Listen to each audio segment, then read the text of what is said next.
다음 세대에게 줄 선물. 네, 다음 세대에게 줄 선물입니다. 복음은 그 특성상 주님이 어떻게 준비하셨느냐, 세대에서 세대로 전해지도록 준비하셨습니다. 그래서 복음은 글이나 말로 되는 것이 아니라 세대에서 세대로, 삶에서 삶으로 전달되어지게 되어져 있죠. 책상에서 공부하고 성경 공부를 많이 하고 신학교를 간다 해서 복음이 다음 세대에 전해지지 않죠. 복음을 살아내는, 그 삶을 살아내는 그 세대에서 그 다음 세대로 복음이 전해지게 되는 것입니다. 오늘 우리가 읽은 여호수아 1장 말씀은 이제 그 앞에 성경이 신명기 34장이죠. 신명기 34장의 소 제목은 모세의 죽음입니다. 모세가 죽고 그 다음 세대,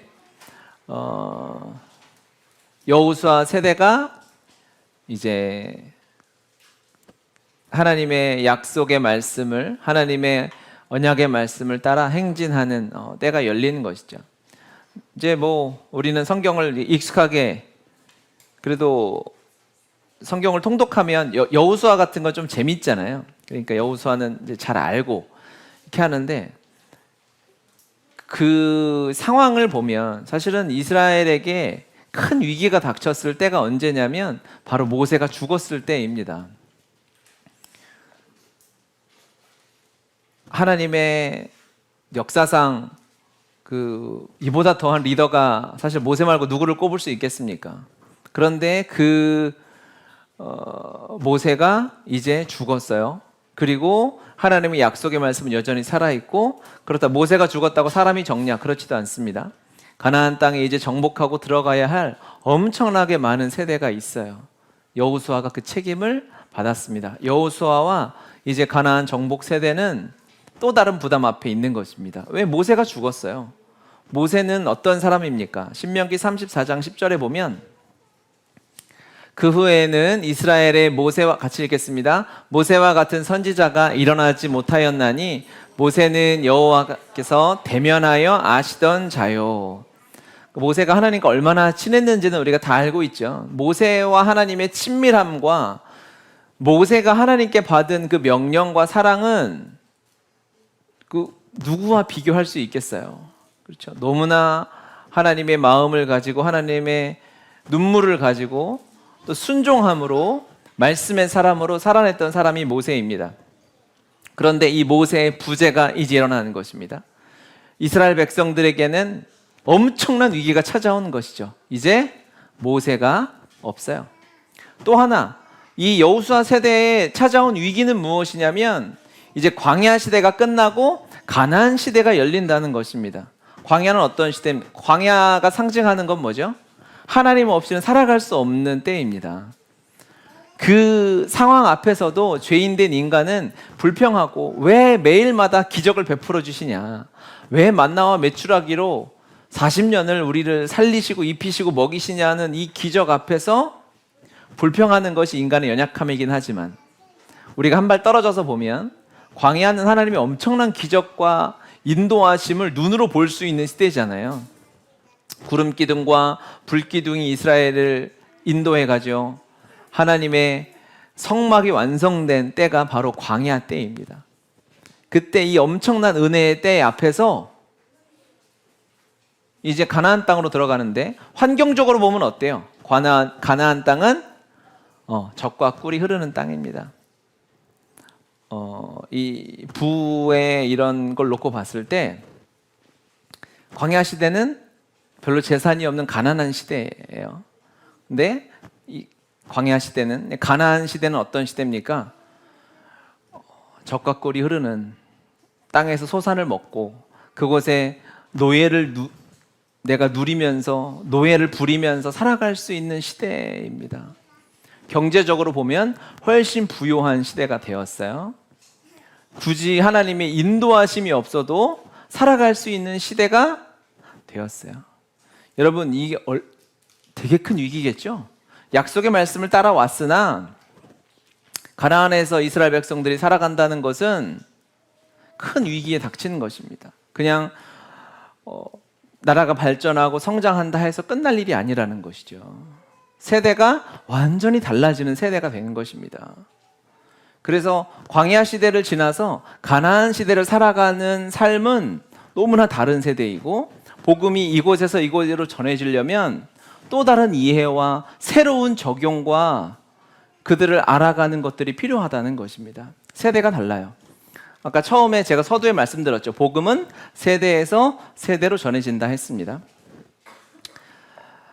제가 최근에 교사 세미나를 인도하면서 이제 세대를 좀 정리해보고 이렇게 했는데요. 화면을 보면 지금 우리나라 세대는 이 정도 세대로 이루어져 있다라고 얘기를 하죠. 여러분 어디 들어가나요? 베이비붐 세대는 이제 어르신 세대고, 저희 나이 때 보통 한 이제 40대 전후반을 해서 X세대라고 하고요. 그리고 2000년 전후를 밀린 M세대, 그리고 그 뒷세대, 세대마다 특징들이 있는 거예요. 베이비붐 세대는 이걸 다 설명할 수는 없어요. 그런데 이렇게 눈으로 빨리 읽으세요, 여러분. 다 설명 안 할 거니까.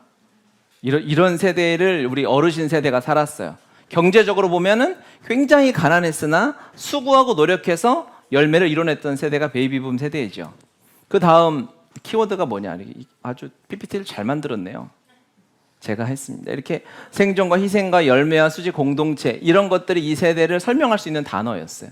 X세대. 그 다음 지금 이제 우리나라의 허리라고 할 수 있는 그런 40대, 50대 전후반에 69년부터 79년 정도의 출생을 봤을 때, 그들은 극심한 가난을 경험하진 않았지만 태어났을 때는 약간의 결핍이 많이 있었던 세대였고, 하지만 부모 세대의 열심과 노력과 희생으로 많은 것을 누릴 수 있는, 그래서 아날로그와 디지털을 다 경험하고 감성으로 가지고 있는 세대.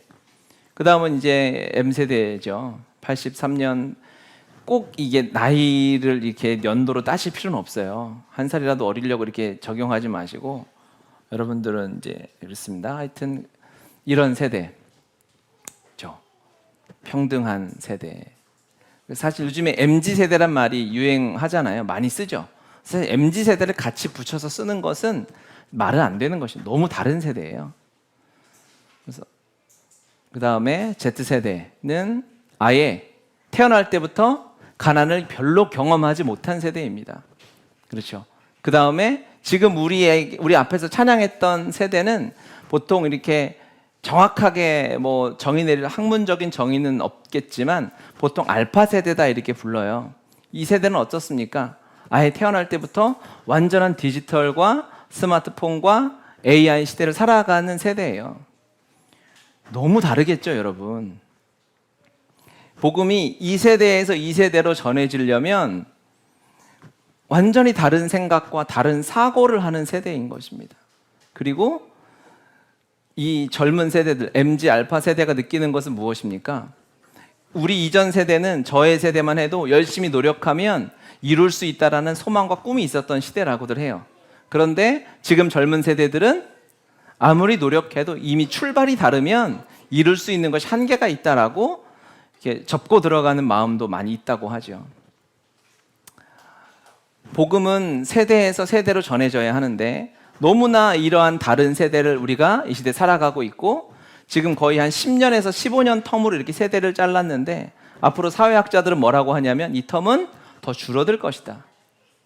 7년으로 5년으로 어떻게 보면 시간이 더 흘러가면 3년, 5년 단위로 세대가 바뀌는 세대가 올 것이다 라고 얘기를 해요. 이 시대도 마찬가지고요. 이 모세와 여호수아의 광야 시대가 너무 지금의 상황과도 비슷한 거죠. 모세 시대는 광야에서 하나님 없이는 먹을 수도 없는, 물 한 모금도 마실 수도 없는, 경제적으로는 가난하고 힘든 세대를 보냈어요. 반대로 영적으로는 엄청난 부흥도 경험하는 것이죠. 기적을 눈으로 보고 나왔던 세대입니다. 가나안에 들어갔는데요, 거기선 하나님이 비록 승리를 주시지만 엄청난 부요한 많은 자원과 먹을 것과 누릴 수 있는 것들 앞에서 이제 하나님의 인도하심 없이, 안타깝게도 가나안 여호수아 시대가 열리고 나서 이어지는 성경이 어디입니까? 여호수아 다음에 그렇죠. 사사기. 사사 시대는 어떻게 우리가 정의 내릴 수 있죠? 자기 소견에 옳은 대로 살아가는 세대인 것이죠. 영적으로는, 경제적으로는 부유하고 땅을 소유하고 주변에서 이스라엘, 야, 쟤네들 되게 잘 나가는 민족이야, 복받은 민족이야 라고 할 수는 있을지 몰라도 영적으로 보면은 하나님 없이 자기 소견에 옳은 대로 살아가는, 은혜를 주셔서 잠시 회개하고 그 회개와 은혜가 다시, 그 회개를 통해서 하나님이 복을 주셨을 때 그 복을 다시 발로 걷어차고 또 넘어지고 쓰러지는, 복음의 능력이 세대가 바뀐다고 힘을 잃어버릴 리는 없잖아요. 그렇죠. 그런 이 세대 앞에서 하나님께서 여호수아 세대에 앞으로 살아가야 할 세대에 주신 이 말씀을 기억할 필요가 있는 것입니다. 모세의 부재 앞에서, 여호수아 세대 앞에서 하나님이 무엇을 허락하셨는가? 모세가 여호수아에게 남겨준 유산을 조금 우리가 살펴보고 기도했으면 좋겠어요. 모세는 첫 번째 여호수아, 그러니까 아까 제가 처음에 말씀드렸던 것처럼 이제 세대로 전해진다는 것은 이제 삶으로 학습이 되는 거거든요. 아이들에게 예수님 믿는 것은 부모의, 우리 교사들의, 먼저 산 세대의 삶이 보여지는 것이지, 야, 너 교회 하나님 잘 믿어야 돼, 말로 되는 게 아니잖아요. 모세가 여호수아에게 보여줬던 그 삶의 모습이 무엇이냐? 첫 번째는 하나님의 마음으로 백성들을 사랑하는 중보자, 기도하는 자로 살았다는 것입니다. 출애굽기 32장 같이 한번 읽어보겠습니다. 모세가 여호와께로 다시 나아가 여짜오되 슬프도소이다. 이 백성이 자기들을 위하여 금신을 만들어 싸우니 범하였나이다. 그러나 이제 그렇지 아니하면 원하건대 주께서 기록하신 책에서 내 이름을 지워 주옵소서. 이스라엘 백성들이 타락하고 넘어졌을 때 모세는 즉시 하나님 앞에 무릎 꿇고 이들을 살려달라고 기도하는 하나님 아버지의 마음을 가지고 있었습니다. 먼저 먼저 은혜를 받고 살아가는 우리가 우리의 다음 세대를 위해 살 수 있는 것이 무엇이냐, 그들에게 무엇을 줄 수 있을 것인가, 무엇을 주는 것은 나중이고요. 먼저 우리가 어떤 삶을 살아야 할 것이냐, 이 안타까운 너무나 어려운 시대를 살아갈 수밖에 없는 이 세대를 향한 하나님 아버지의 마음을 가지고 중보하는 세대가 되어야 한다는 것입니다. 모세의 마음이 그랬죠. 모세가 이게 한두 장면이 아니잖아요. 이스라엘 백성이 잘못하고 원망하면 하나님이 야, 도저히 안 되겠다, 이스라엘을 포기하시려고 하는 하나님의 말씀이 여러 번 나타나죠. 그때 하나님은 모세의 기도로, 나와 친구되고 나와 대면하여 이야기했던 모세의 중보로 말미암아 이스라엘을 살리셨어요. 하나님께서 사랑하는 우리 형제 자매님들에게 이 하나님 아버지의 마음을 주셨으면 좋겠습니다. 안타까워서 기도할 수밖에 없는 마음, 기도 없이, 하나님 없이는 죽을 수밖에 없는 이 세대를 살아갈 우리 다음 세대를 향해서 이 안타까운 마음으로 중보하는 아버지의 마음이 우리에게 부어졌으면 좋겠습니다. 할렐루야. 이게 사랑하는 마음이죠. 그래서 우리의 자녀들이 있으면 가정에서 부모가 자녀를 위해 기도해야겠죠.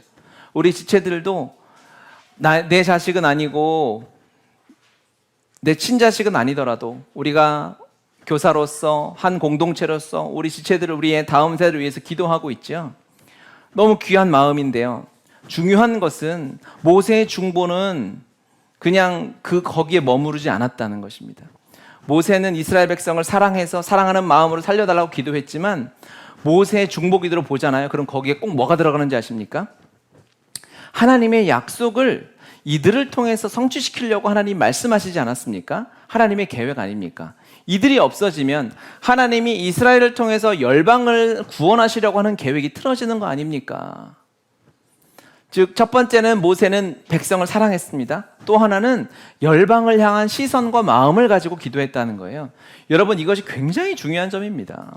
아까 세대별 구분을 잠시 봤는데 요즘 세대는 개인주의 세대잖아요. 나를 사랑하고 내 감정이 소중하고 공동체보다는, 공동체와 팀과 어떤 소속보다는 그냥 내 감정과 나를 위해서 이익과 나의 감정적인 기쁨과 평안함이 훨씬 중요한 세대지 않습니까?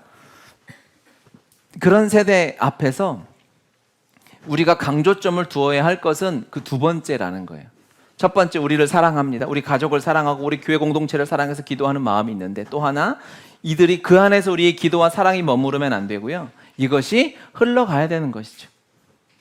이 마음으로 열방을 사랑하는 우리의 다음 세대뿐 아니라 열방의 다음 세대를 품고 기도하고 사랑하는 마음이 동시에 있어야만 복음의 능력을 가진 세대로 살아갈 수 있다는 것입니다. 이게 너무 중요해요. 앞으로 이것을 훨씬 강조해야 할 것입니다. 할렐루야.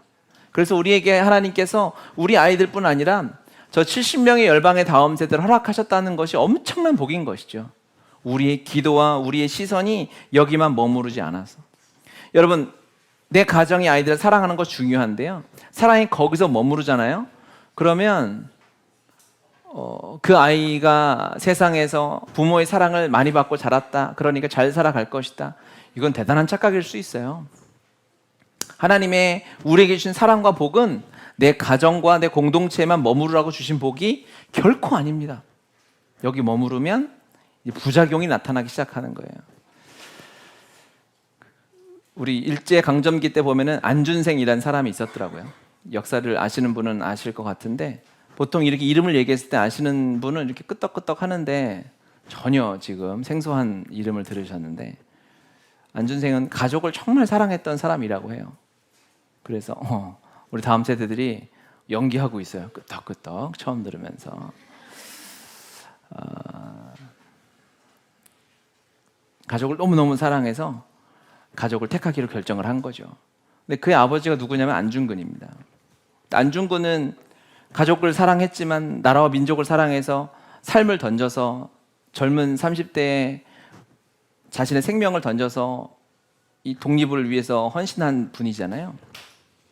그런데 그 아들은 그가 직접 한 말인지는 모르겠지만 그의 삶을 소설로 쓴 것에 보면 이런 문구가 있다고 해요. 아버지는 나라의 영웅이었지만 가족에게는 재앙이었죠. 나는 나라의 재앙이겠지만 내 가족에게는 영웅입니다. 왜 이런 말이 나왔냐면, 일제가 안중근의 가족이니까 부유하게 행복하게 막 많은 것을 누리면서 살기가 어렵겠죠. 일제가 회유를 했다는 거죠. 안중근의 아들이니까 네가 너희 아버지가 암살한 이토 히로부미의 아들에게 사죄하고 사과해라. 너희 아버지가 했던 짓에 대해서 사죄하면 우리가 큰 보상을 해주겠다, 잘 살게 해주겠다 라는 제안을 받게 돼요. 고민을 하고, 그래, 내가 나라에는 배신을 하더라도 우리 가족을 사랑해야 하니까 그 일을 하게 되죠. 그래서 신문에 대문짝만하게 나오죠. 그 안준생이 이토의 아들에게 사과하는 것을, 그 장면과 그 내용을 가지고 이제 일제 침략을 정당화하는 기사로 일제가 많이 이용했다는 것입니다. 사랑이 나와 내 가족 이렇게 작아지면요, 역사적으로 이렇게 우를 범하는 큰 실수를 하게 될 수도 있다는 것입니다. 우리의 기도가 우리 공동체 안에만 머무르지 않기를 바랍니다. 할렐루야. 하나님이 우리에게 주신 복에는, 여러분에게 주신 돈에는, 우리에게 주신 사랑에는 우리 몫만 있는 것이 아니에요. 하나님께 돌려야 될 몫이 있고, 여러분이 살아야 할 몫이 있고, 우리 교회가 살아가야 할 몫이 있고, 또 이것이 열방과 이 땅의 다음 세대에게 흘러가야 할 몫이 있다는 것입니다. 저는 이 부담이 너무 커요. 그래서 이 사랑을 어떻게든 우리 안에만 머무르지 않게 하고 다른 교회와 열방을 향해 흘려보낼 것인가, 어떻게 하면 다음 세대에게 흘려줄 것인가에 대한 기도와 고민을 계속하게 되는 것이죠. 그것이 당연한 것이고 복음의 속성이니까요. 그래서 올 여름에는 이제 우리가 여름 캠프를 했었잖아요. 작년에 기억나세요? 작년에 우리가 바닷가에 가서 놀기도 하고 엄청 드시고 막 그랬잖아요. 근데 우리께 너무 좋은 시간이었고 장소도 좋았는데, 이 여름 사역을 우리가 좀 함께 사랑이 필요하고 더 도움이 필요한, 또 함께 사랑하는 공동체 안에서 더 많은 교회들을 섬겨서 연합 캠프를 하면 좋겠다라는 마음을 주셔서, 또 우리가 마침 그때 돌아다니고 있었잖아요. 그렇게 기억이 안 나면 심각한데, 연합하게 하는, 사랑하게 하는, 또 앞으로 더 품고 손잡고 하나님의 나라 이뤄야 할 교회들과 함께 그 해변에 가서 쉼도 누리고 맛있는 것도 먹고 또 모여서 뜨겁게 하나님을 찬양하고 예배하고 성령의 기름 부으심을 구하는 시간을 가지려고 준비하고 있어요. 그래서 제가 주중에 덕산에 가서 전사님과 만나고 교회와 이야기하고 그런 시간들을 갖고 왔거든요. 여러분, 이것이 안 해도 돼요. 사실 여러분끼리 놀아도 잘 놀잖아요. 두 손 들고 아멘이죠. 놀고 먹는 거에는 제가 웬만한 대형교회 이길 수 있다는 자신감이 있는데 그런다고 이게 될 일이 아니잖아요. 우리에게 주신 사랑이 우리 몫이냐고요. 여러분 자녀를 향한 기도가 여러분이 여러분의 자녀를 위해서 기도하는 만큼 다른 지체들을 위해서, 남의 자식을 위해서, 열방의 자식들을 위해서 기도하는 것이 왜 중요하냐? 자녀들은요, 말로 배우는 것이 아니라 삶으로 배우기 때문에 그래요. 부모가 살았던 삶을 그대로 봅니다. 교회학교 교사 선생님들이 살았던 삶을 보고 배우는 것이지, 야 너희들 열방을 위해서 기도해야 돼 해놓고 맨날 나만 감싸고 있으면 배워지지 않습니다. 그래서 때로는 교육이 무서운 거예요. 복음이 거짓이 없는 것입니다. 모세를 통해서 우리가 배워야 할 마음은 민족을 사랑하고 내 가정을 사랑하고 내 교회를 사랑하는 마음과 플러스 그렇기 때문에 열방을 사랑하고 나 아닌 다른 공동체와 다른 교회를 사랑하는 마음인 줄 믿습니다. 두 번째로 모세가 남긴 것은 무엇이냐면 하나님의 말씀이죠. 모세는 여호수아에게 남긴 가장 큰 선물이 뭘까요? 모세 오경을 남겼죠. 토라라고 하는 창세기, 그다음 출애굽기, 이게 어려우면 큰일 나요, 여러분. 레위기, 민수기, 신명기라고 하는, 지금도 유대인들과 이스라엘 백성들의 핵심이고 핵심이라고 하는, 사실 이 모세오경은 신학적으로 우리가 지금 신약의 시대를 사니까 구약을 조금 이게 우습게 여길 수도 있겠지만 이 모세오경 하나님 주신 엄청난 큰 선물이거든요. 특히 여호수아 시대에 우리가 읽은 말씀처럼 이 율법책을 내 입에서 떠나지 말게 하며 그 가운데 기록된 대로 다 지켜 행하라. 하나님은 여호수아에게 성경 하나 주신 거예요. 모세를 통해서 그 다음 세대에게 남겨주신 것은 무엇이냐? 바로 이 모세오경입니다. 예수님도 이 말씀을 인정하시고 존중하시고 따르시고 율법을 완성하셨죠. 같이 한번 읽어보겠습니다. 모세의 법대로 정결 예식의 날이 참에 아기를 데리고 예루살렘에 아멘. 예수님도 그 시대도 모세의 법을 따라서 살아가는 시대였습니다. 다음 세대에게 물려줄 가장 큰 선물은 무엇이냐면 이 하나님의 말씀인 것이죠. 할렐루야.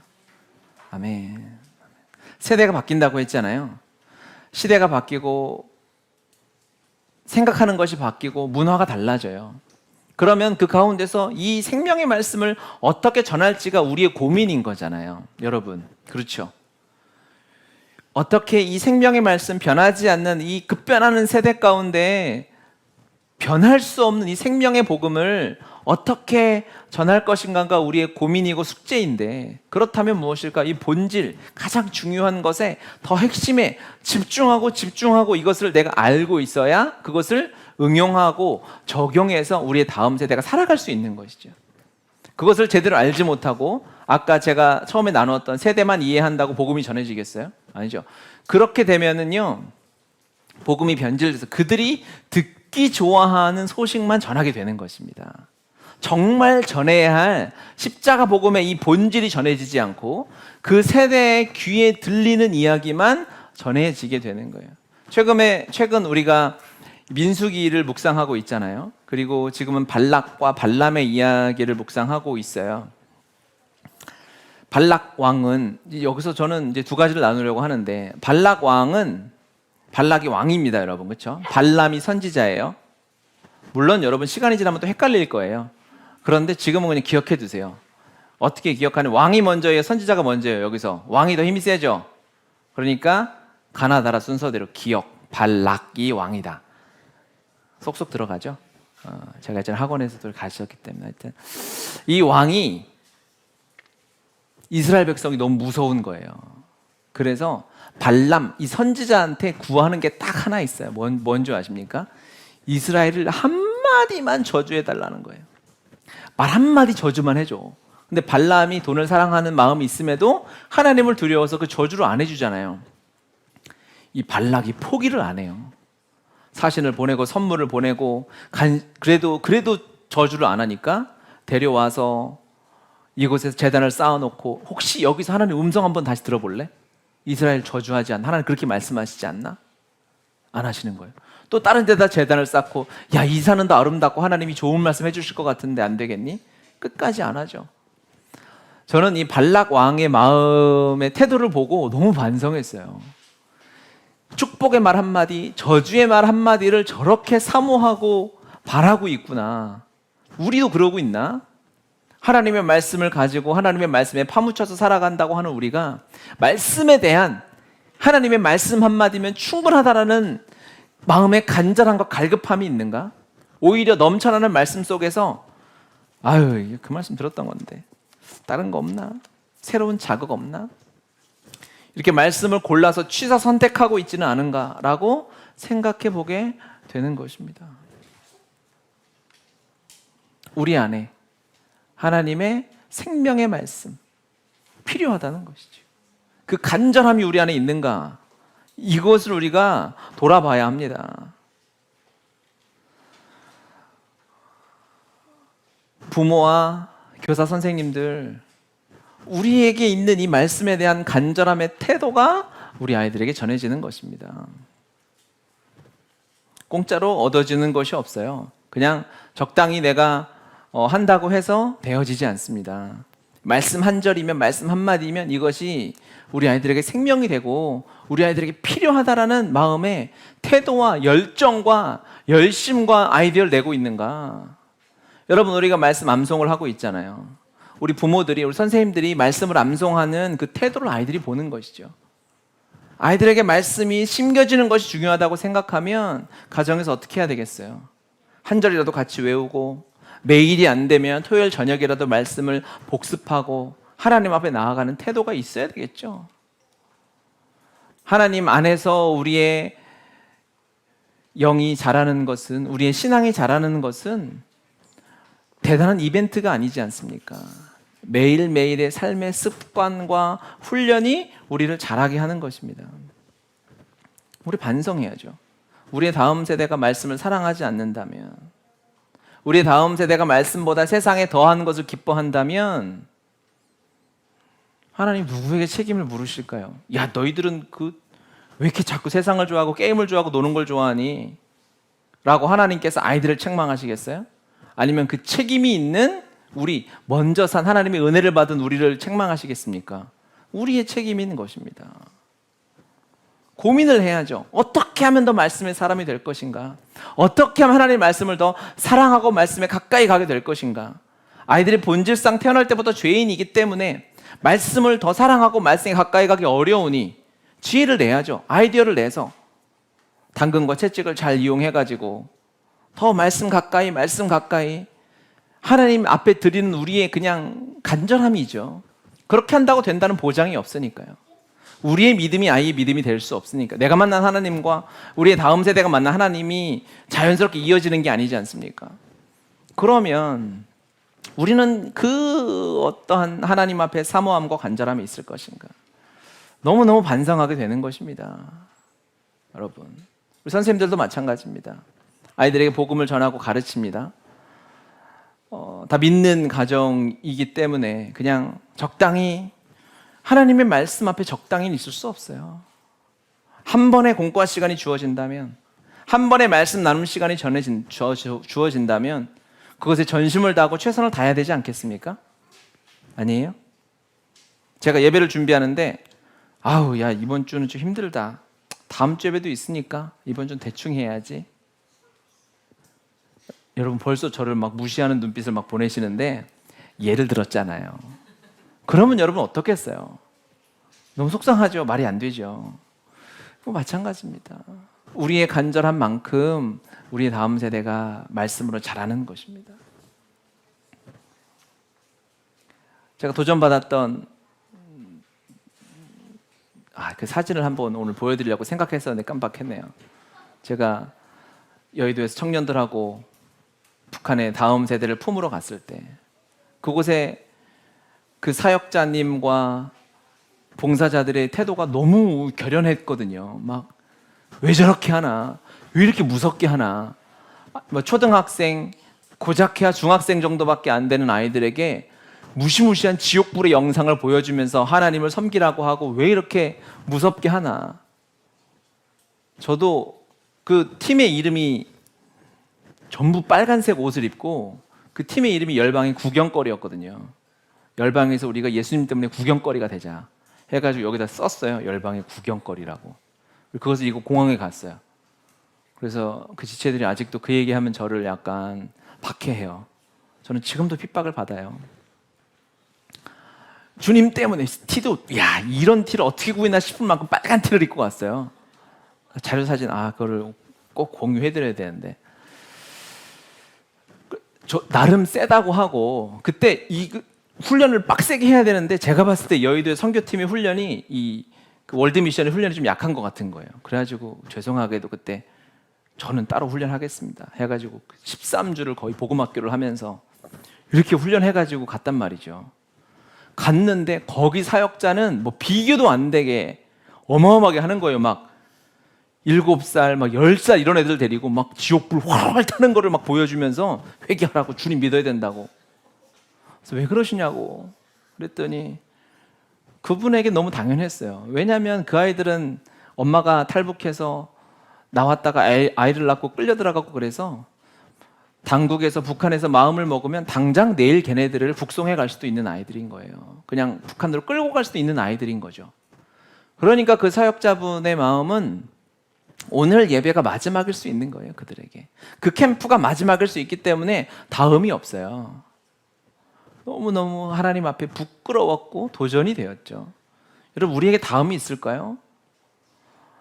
하나님 허락해 주시면 감사한 일이지만 그것을 우리가 계산하고 다음이 있으니까 오늘 적당히 한다, 다음 예배가 있으니까 나는 좀 오늘 살살한다, 그런 건 있을 수 없는 거죠. 더군다나 하나님의 말씀 앞에서, 생명의 말씀 앞에서, 아침마다 새롭고 늘 새로운 생명의 말씀 앞에서 우리의 태도를 새롭게 해야 할 줄 믿습니다. 아멘.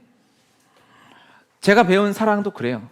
제가 영혼에 대한 열정과 하나님 나라를 향한 마음을 누구에게 제가 책으로 배웠겠습니까? 이 책 좋다고 배웠겠어요?